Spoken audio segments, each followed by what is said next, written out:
Hello mga Zay! So for today's video, ayan nga, nag-aayos na ako dahil pupunta kami ng Robinson Star Mills. Nakita ko kasi yung post ni Mengay na mag-open na yung business niya dito sa Robinson Star Mills at meron siyang mga kasamang ibang vlogger katulad ni Mama Macy at ni Buboy Kabulakboy. So ayun, niyaya ko yung asawa ko dahil pinapanood ko to lagi si Mengay pati si Mami Macy. Si Buboy Kabulakboy minsan na papanood ko rin siya. Tapos meron pang ibang vlogger na yung iba hindi ko na kilala. So ayun na nga guys, no, 3 PM yung event ni Mengay.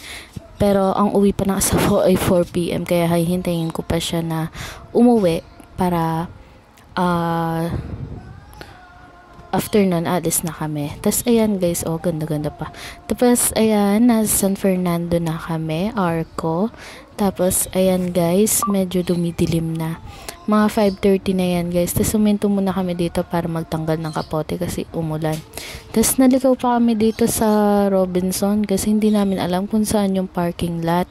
Kaya dyan na lang kami nag-park.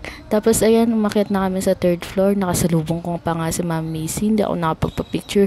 Kaya kay Mengay na lang ako nakapagpa-picture. Ayan guys, napakaganda niya.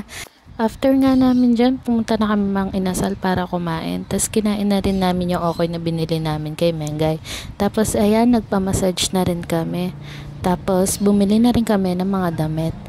Kaya ayan, pauwi na kami. Yun lang.